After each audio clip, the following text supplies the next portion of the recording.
आपको मसला हो, जो आपके ट्रायल में मसला हो? देंगे, जैसे जैसा हमारी कह रहे हैं हम वैसे करेंगे। अच्छा साहब कि आपने अभी तक 2 पॉडकास्ट किए हैं, जो मेन स्ट्रीम मीडिया है आप उससे भाग रहे हैं, उनके सवालों के जवाब नहीं दे रहे। ये जो आपने पॉडकास्ट किए हैं वो स्क्रिप्टेड थे, जो आपने बिठा के इस तरह के सवाल किए? मैंने 2 पॉडकास्ट दिए हैं, एक मैंने यासिर शामी को पॉडकास्ट दी है, एक मैंने इरशाद भट्टी साहब को पॉडकास्ट दी है। यासिर शामी जब मैं जेल में था तो वो मेरी फैमिली के पास आया था, उनका हालचाल पूछने आया था, और वो मेरे भाई का एक छोटा सा इंटरव्यू लेना चाह रहा था, तो लेकिन मेरे भाई ने उनको इंटरव्यू नहीं दिया, क्योंकि मैंने ज़िया को मना किया हुआ था कि यार आपने किसी किस्म की कोई वीडियो नहीं डालनी, ना किसी को इंटरव्यू देना है। अब क्योंकि वो मेरी फैमिली का हालचाल पूछने आया, मुझे ये जेस्चर उसका अच्छा लगा, तो मैंने मेरे अपने भाई के हाथ मैंने उसको मैसेज पहुंचा दिया कि जेल से निकलने के बाद मैं पहला पॉडकास्ट जो है यासिर तेरे साथ, ठीक है। ये उसके साथ एक कमिटमेंट थी जो मैंने ड्यूरिंग जेल टाइम भी उससे की, जो उसके साथ पॉडकास्ट हुआ। और अब आए थे हम इरशाद भट्टी साहब के पास। इरशाद भट्टी साहब मेरे से NCCI में मिलने आए थे, ठीक है, मैं उनकी बड़ी रिस्पेक्ट करता हूँ, और मेरा हालचाल पूछने आए थे, मेरे बारे में पूछने आए थे, तो हमारी एक स्टोरी आपस में कनेक्टेड है। सर मेन स्ट्रीम मीडिया तो आपसे हर समात में मिलने आता है। Sir main stream media reporters, हम कोर्ट रिपोर्टर्स जो है, हमने आपके केस को डे 1 से जब आप पॉजिटिवली लेकर आप लोग हीरो हैं, आप थोड़ी मेरी मजबूरी को इस चीज़ को सुनने कि मैं पहले मैं कुछ बोल नहीं सकता, कुछ जगहों पे मुझे मना किया गया था, कुछ जगहों पे मैं मजबूर था, लेकिन अब मैं सब आप लोगों को कहना चाहूँगा कि आप लोग हीरोज़ हैं और ऐसे ही अच्छा काम करते रहें, और मुझे खुशी होती है आप लोगों की वीडियोस देख के, आप लोगों को अपडेटेड रखते हैं सोशल मीडिया पे, और ये बड़ा काम है।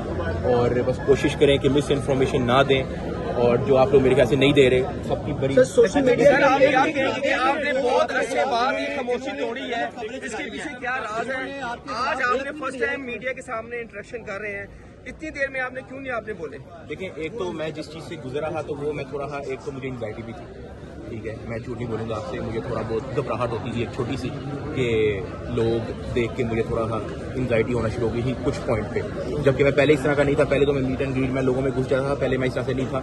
अब भी मैं पूरी तरह रिकवर तो नहीं हुआ, लेकिन मैं स्लोली रिकवर हो रहा हूँ। अभी भी मैं अपने रेस्टोरेंट नहीं जाता जब रश होता है, तो मैं कहता है जब खाली हो जाएगा मुझे बुला लेना। ये बताया कि लोगों ने आपके खिलाफ प्रोपेगेंडा किया है, ये भी कहा कि अनूप चितोई जो है वो नकी भाई को साथ छोड़ गई है, उनके खिलाफ कोई कार्रवाई करेंगे आप?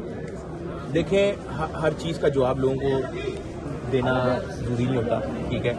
कुछ चीज़ें होती हैं जो अल्लाह पाक खुद ही लोगों के सामने ले आता है। यही लोग थे जो आज से 3 साल पहले जब मेरी शादी हुई थी, मेरी वाइफ को अलग अलग अल्फाज के लिए इस्तेमाल कर रहे थे गलत, कि ये पैसों के लिए आई है, तो ये है, तो वो है।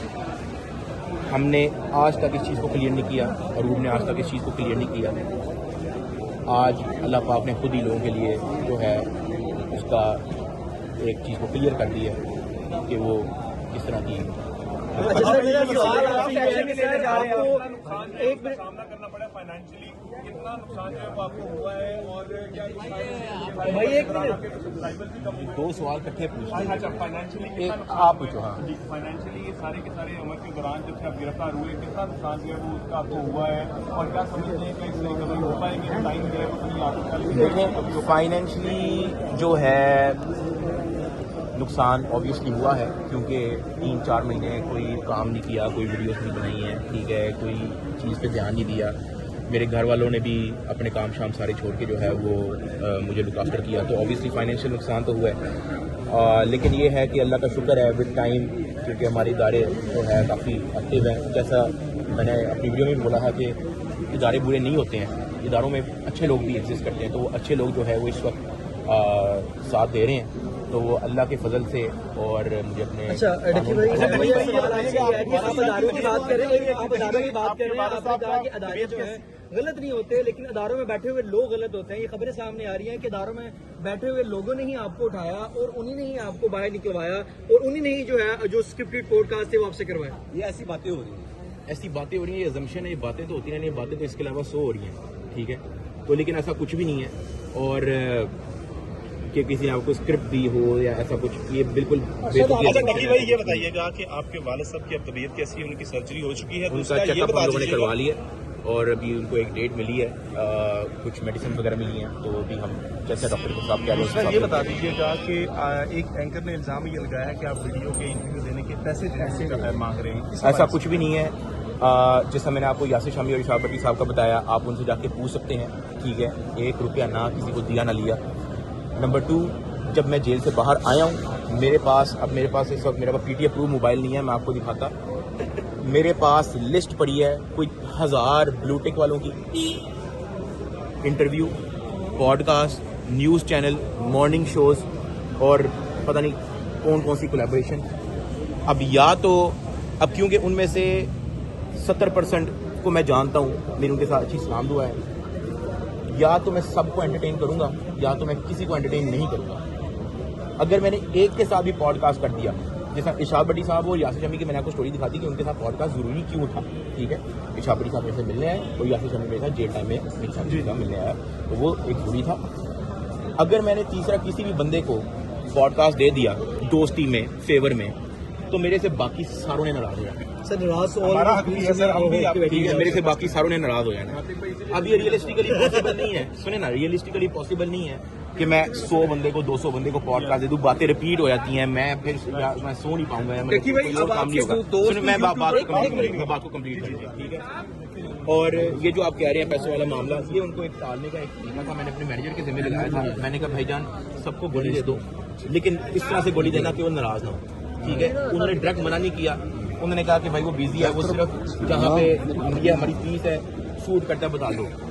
मैंने वो उसको ओके कर लेता ना, हमने एक नई टोपी उसको दे दी, ठीक है। इसको टोपी देने का तरीका था, जिस तरह मुझे आपने टोपी दी थी। वो भी सिर्फ इसलिए माइंड नहीं करना मेरे भाइयों। अच्छा, मुझे ये बता दें आप, अच्छा, कि आप मुझे दूसरे कहें, यूट्यूबर क्या पैगाम देंगे ये जो जुबे की एप्स हैं कि आप इनका करें या ना करें? जैसे रजब भट्ट भी अब पाकिस्तान आ गया, आप वो केसों का सामना कर रहे हैं, क्या कहेंगे अपने साथी यूट्यूबर्स को? देखें, मेरे ख्याल से कि जिस तरह मैंने अपनी वीडियो के अंदर बोला है कि मैं यहाँ पे कोई भी किसी किस्म की जस्टिफिकेशन नहीं देने आया हूँ और I am simply here to apologise. नहीं, अपने दोस्तों को, यूट्यूबर्स के साथ- मैं आगे उसी पे आ रहा हूँ, मैं उसी पे आ रहा हूँ। और लोगों को मैं यही जो है वो रिकमेंड करूंगा कि आप लॉ के साथ चलें, चीज़ों को स्टडी कर लें, कोई भी वीडियो डालने से पहले उसको डबल चेक कर लें। खुद अगर आप नहीं सियाने तो किसी सियाने बंदे से रिव्यू करवा लें। पाकिस्तान से मेरी बात है, एक बात सुनिए, आप रजब भट्ट के साथ आपकी मुलाकात हुई, जब वो पाकिस्तान आए हैं आपसे मुलाकात हुई है? नहीं, मेरी मुलाकात नहीं हुई, वैसे बस बात अच्छा हुई। साथ यूट्यूब चैनल के हवाले से मुझे बताइएगा कि आज अदालत ने बताया कि जब तक NCCI के पास आपका चैनल है, आपने मंडे तक वीडियोस पे अपलोड नहीं करनी है, ऐसा है? ये जरा क्लियर कर नहीं, देना। मेरे ख्याल से उन्होंने ये नहीं कहा कि अपलोड नहीं करनी है, उन्होंने ये कहा है कि बस उसमें कोई चेंजेस नहीं होनी चाहिए, ठीक है। ये उन्होंने कहा। मतलब उन्होंने ये नहीं कहा- इजाजत मिल गई आपको, वीडियो देख वीडियो अपलोड उन्होंने करने ये की? नहीं कहा कि अपलोड नहीं करनी चाहिए। कि भाई ये बताइएगा कि जो यूट्यूबर्स हैं जो नेगेटिविटी मुल्क के खिलाफ करते हैं, उनके लिए क्या पैगाम है, कैसा कंटेंट? बिल्कुल गलत बात है कि मुल्क के खिलाफ बोलना। अगर इस मुल्क ने आपको सोच ही दिया, मैंने ये बात अपनी वीडियो में भी बोली थी कि बहुत सारे लोग मुझे ये कह रहे हैं कि यार देखो इतना कुछ हो गया, अब तू ना बस यहाँ से निकल के ना फटाफट जो है ना चला जाए, दुबई चला जाए, कतर चला जाए, जहाँ मर्जी चला जाए। लेकिन जहाँ 7-8 साल इस मुल्क ने तो साथ दिया है, इस मुल्क के ही लोग हैं मेरे, मैं बल्कि आपको वीडियो में दिखा भी दूंगा, आपको किसी को मैं एक बंदे को स्क्रीनशॉट भेज दूंगा, आप पोस्ट कर देना।